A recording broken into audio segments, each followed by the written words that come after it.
Swipe your credit card and get instant payment at just 1.9%. For more details, call 78712 78714. Voice of Lingesh நேயர்களுக்கு அன்பு வணக்கம். அதாவது பவள விழா பாப்பா, நீ பாசாங்கு காட்டல் ஆகாது பாப்பா, நீ நல்லவர் போல நடிப்பதை பார்த்து நாடே சிரிக்குது பாப்பா அப்படின்னு நான் எதை பற்றி சொல்கிறேன்னு ஒன்று புரிஞ்சிருக்கோம். புரியாதவங்களுக்கும் சரி புரிஞ்சவங்களுக்கும் சரி இந்த வீடியோவில் டீட்டெயிலாக எக்ஸ்பிளைன் பண்ண போகிறோம்.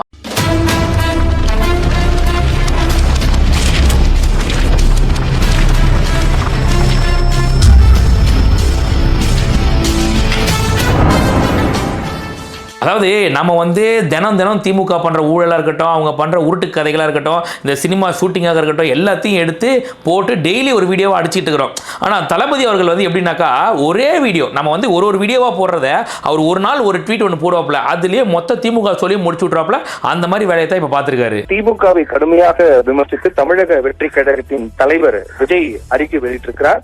அந்த அறிக்கையில் பல்வேறு விடயங்கள் குறிப்பிட்டு அவர் பேசியிருக்கிறார். உண்மையிலேயே தளபதி போட்ட ஒரு ட்வீட் இப்போ ஒரு 16 பேராகிராஃப், அதை படிக்க படிக்க உண்மையில வயிறு எரியுதுங்க.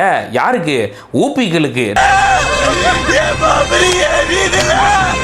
நமக்கு சுகான பவமா இருக்கு ஆக்சுவலா. ஏன்னா அந்த மாதிரி ஒரு இதை போட்டு ஒட்டுமொத்த திமுகவோட 50 வருஷ திமுகவோட அரசியல் வாழ்க்கையும் அந்த 16 பேராகிராஃப்லயும் முடிச்சிட்டாருன்னா பாத்துக்கோங்களேன். அப்படி என்ன தளபதி போட்ட ட்வீட்டுக்கு திமுக இந்த அளவுக்கு கதறுது அப்படின்றத டீடைலா பாத்துருவோம். ஆனா அது மட்டும் இல்லாம ஒரே ஒரு விஷயம் மட்டும் நான் சொல்லிக்கிறேன். தளபதி மேல எனக்கு பர்சனலா ஒரு வருத்தம் ஒன்று இருக்கு. அதாவது நான் எல்லாரும் போல முட்டு கொடுக்காம இருக்கிற தப்புனா தப்புன்னு சொல்லிடுவேன் கண்டிப்பா. எனக்கு ஒரே ஒரு வருத்தம் தளபதி அவர்கள் மேல இருக்கு.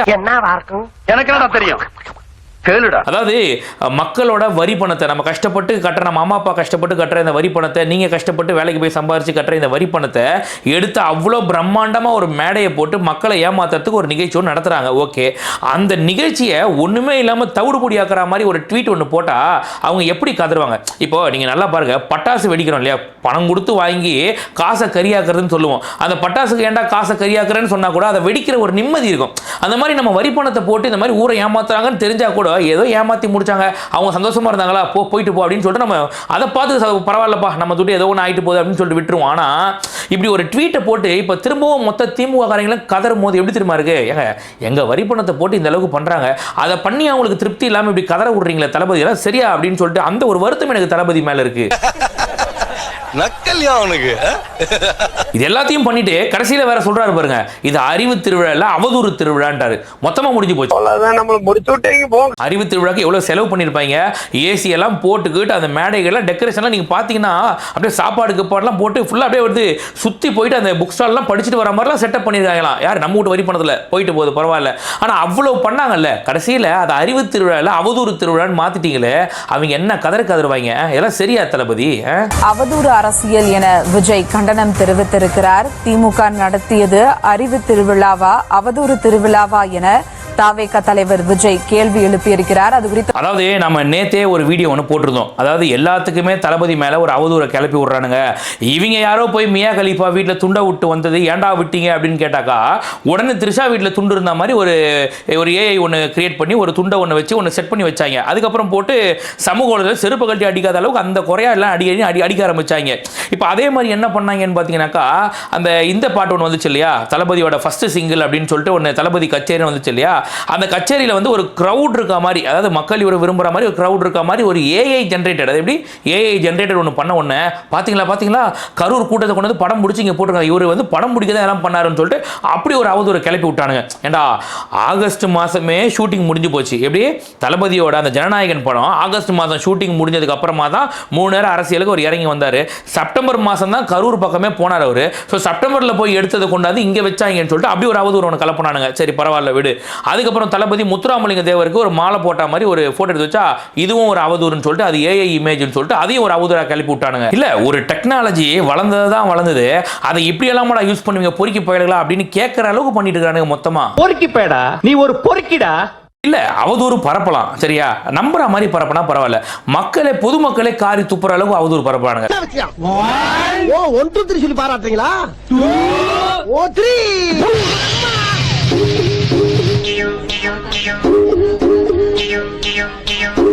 இல்ல அவதூறு பரப்பலாம், சரியா? நம்புற மாதிரி பரப்பினா பரவாயில்ல. பொதுமக்களை காரி துப்புற அளவுக்கு அவதூறு பரப்புறாங்க. த்ரிஷா எடுத்த புகைப்படம் இருக்கு, அங்க ஒரு துண்டை வச்சு அனுப்புறாங்க அப்படின்னாக்கா இவங்களை எதை கைட்டி அடிக்கலாம்? த்ரிஷாவோட புகைப்படம் இருக்கு, அதுல துண்டு இல்லாத ஒரு புகைப்படம் அவங்களோட இன்ஸ்டா பக்கத்துல இருக்கு, அதை எடுத்து துண்டு இருக்க மாதிரி போட்டு ஒன்னு கிரியேட் பண்றாங்க. எல்லாத்துலயும் இப்படிதான் அவதூறு கிளப்பிட்டு இருக்காங்க, பொறுக்கி பாயலுங்க. இல்ல நீங்களே சொல்லுங்க, முத்துராமலிங்க தேவருக்கு அவர் மாலை போட்டாரு, நமக்கே தெரியும். ஆனா அதை அவர் மாலையே போடலங்க, ஏஐ இமேஜிங்க அப்படின்னு சொல்றான். எனக்கு புரியல. எனக்கு இப்ப நான் கூட தான் உன் பொண்டாட்டி கூட இருந்த மாதிரி ஒரு ஏஐ இமேஜ் செட் பண்ணலாம், ஆனா அதுக்காக உன் பொண்டாட்டி கூட இருந்த மாதிரி ஆயிருமா?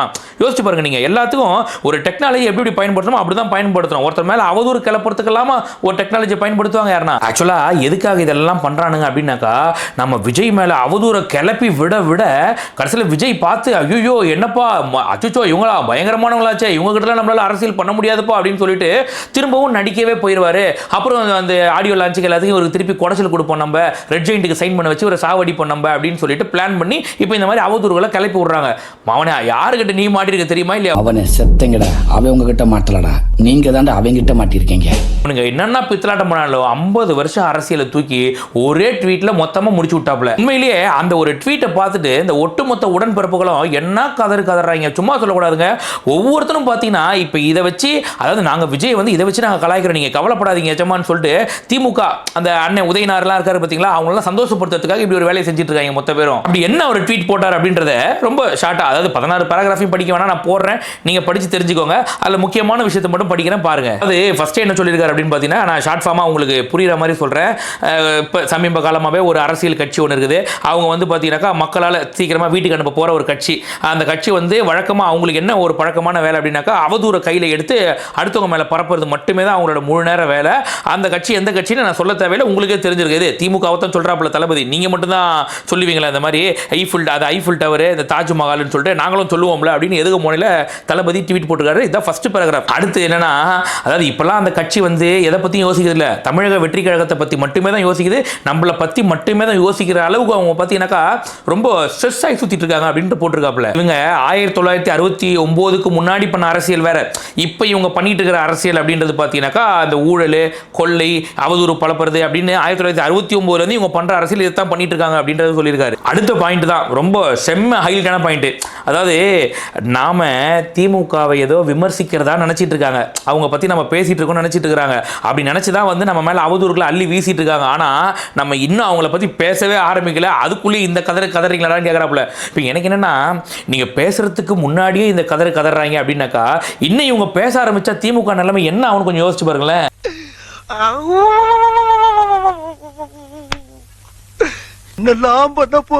அடுத்து இன்னொரு முக்கியமான விஷயம் சொல்லியிருக்காப்ல, அது என்ன அப்படின்னாக்கா, அதாவது நம்ம திமுக ஏன் இந்த அளவுக்கு தாவேகா மேல வெறுப்பு அவதூறுகளை கிளப்பணும் அப்படின்னு பார்த்தீங்கன்னாக்கா, நம்ம ஒரு சின்ன லேசான ஒரு விஷயத்தை நம்ம வைக்கிறோம் முன்னாடி, இந்த மாதிரி நீங்க இதை பண்ணிட்டீங்களேங்க அப்படின்னு ஒன்று சொல்றோம் அப்படின்னாக்கா, அது மக்கள் மத்தியில் ரொம்ப பெருசா போய் சேருது.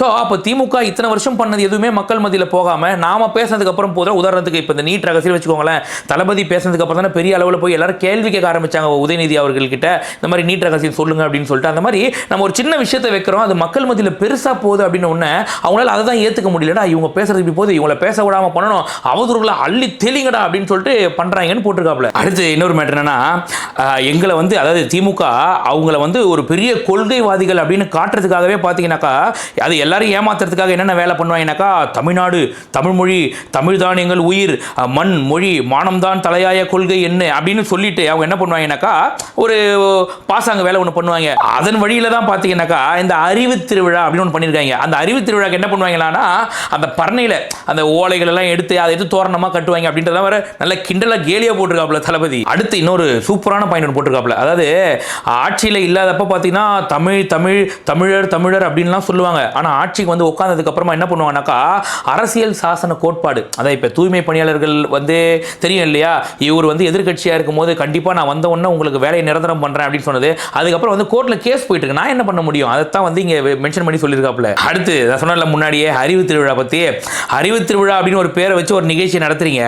அந்த நிகழ்ச்சியில் அறிவை பற்றி பேசாமல், அந்த திருவிழாவோட சிறப்பம்சங்களை பற்றி பேசாமல், தமிழக வெற்றி கழகத்தை மறைமுகமாக திட்டுறதையே ஒரு வேலையாக வச்சிருக்கேங்க. இதுலேருந்தே தெரியுது இது அறிவு திருவிழாவில் அவதூறு திருவிழா அப்படின்ட்டு தளபதி போட்டிருக்காப்புல. இன்னும் வேற நிறைய பாயிண்ட் இருக்கு. ஆனால் இப்போ இது வரைக்குமே போதும் இல்லையா? இவங்க கதற இருக்கு. ஏன் இந்த அளவுக்கு கதறாங்கன்னு இப்போ தெரியுது இல்லையா? ஏன்னா மக்களை சந்திக்க கூட தொகுதிக்கு போகாத நம்ம துணை முதலமைச்சர் இப்போ இந்த மேடையை போட்டு இந்த அளவுக்கு அவருக்கு ஸ்கிரிப்ட் எல்லாம் எழுதி கொடுத்து பேசியிருக்காப்புல, அட்டை காமெடி எல்லாம் பண்ணிட்டு போயிருக்காப்புல. அப்படி இருக்கும்போது எல்லாத்தையும் ஒரு ட்வீட்லயே போட்டு அடி தும்சம் பண்ணிட்டாக்கா அப்போ கொந்தளிக்க தானே செய்வாங்க. எல்லாத்தையும் தாண்டி கடைசியில் போட்டிருக்காரு பாருங்க. அதாவது இந்த ஆட்சி வந்து என்ன மாதிரியான மனநிலையில் இருக்கு அப்படிங்கிறத ஒரு வரிகளா, அந்த பாரதியின் வரிகளாக போட்டிருக்காப்புல.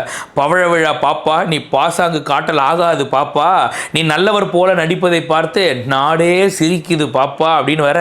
என்னங்க தளபதி திடீர்னு இப்படியெல்லாம் இறங்கிட்டாப்புல? எனக்கு புரியல. எனக்கு உண்மையிலேயே அதாவது ஒட்டு மொத்தமாக இறங்கி அடிக்கணும் முடியோ பண்ணிட்டாரான்னு தெரியல. ஏன்னா பாருங்களேன், பவள விழா பாப்பா நீ பாசாங்கு காட்டல் ஆகாது பாப்பா, நீ நல்லவர் போல நடிப்பதை பார்த்து நாடே சிரிக்குது பாப்பான்ற அளவுக்குலாம் எழுதியிருக்காரு. அப்படின்னாக்கா அப்போ ஒரு ஃபுல் ஃபோர்ஸ் தான் வந்திருக்காருன்னு தெரியுது. ஸோ தளபதி வந்து இவங்க இவ்வளோ ஏற்பாடுகள் பண்ணி இவ்வளோ மக்களை ஏமாற்றி இந்த அளவுக்குலாம் வேலை பண்ணும்போது ஒரே ட்வீட்டில் மொத்தமாக அவங்க பண்ண எல்லாத்தையும் போட்டு முடிச்சு விட்டார். 50 வருஷம் அரசியலை ஒரு ட்வீட்லேயே இந்த மாதிரி போட்டார் அப்படின்னாக்கா அப்போ கதற தானே செய்வாங்க. அப்போ அவங்க கதறது சரிதான், கதறிட்டு போட்டோம். இது நடுவில் வேற பார்த்தீங்கன்னாக்கா நம்ம முதலமைச்சர் வந்து கொம்பு சுத்துறாப்புல. யாரை பார்த்து? தளபதி அவர்கள் வந்து ஆதி படம்னு நினைக்கிறேன். அந்த படம் முடிஞ்சவொன்னே ஒரு கொம்பு சுத்துவாப்புல. பார்த்துருக்கீங்களா? ஐயோ அப்பா, உண்மையிலேயே சிலம்பங்கத்தன கூட அப்படி சுத்த முடியுமான்னு தெரியல, அந்த அளவுக்கு சுத்துவாப்புல. நம்ம முதலமைச்சர் வழக்கம் போல தான் நம்ம தளபதியை மாதிரியே செல்ஃபி எடுத்துக்கிறது, பேண்ட் சட்டை போடுறது, அவர் மாதிரியே கொம்பு சுத்தணும் அப்படின்னாக்கா வருமா? யோசிச்சு பாருங்க. அந்த மாதிரி வேலையெல்லாம் பண்றாரு.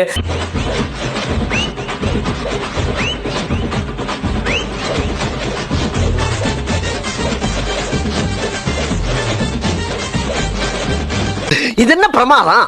இது விட பெசலைட் ஒண்ணு இருக்கு, கூவுடா.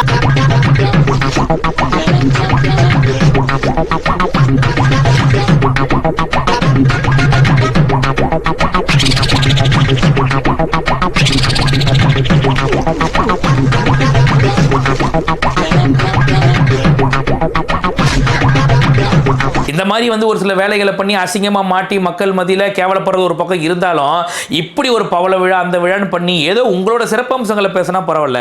தாவேக்கா விமர்சிக்கிறீங்க, சரி அவங்க தான் ஏதோ விமர்சிக்கிறாங்க போயிட்டு போறாங்கன்னு சொல்லிட்டு விடாம தளபதி ஒரே ட்வீட்ல மொத்தமா முடிச்சு விட்டாரு. அப்ப அவங்க கதறத்தனை செய்வாங்க. இப்போ வீடியோவோட இறுதியில நம்மளோட பாணியில சொல்லணும் அப்படின்னாக்கா, பவள விழா பாப்பா 2026 மக்கள் போட போறாங்க உங்களுக்கு தாப்பா. மறக்காம சர்ப்ரைஸ் பண்ணுங்க. தேங்க்யூ.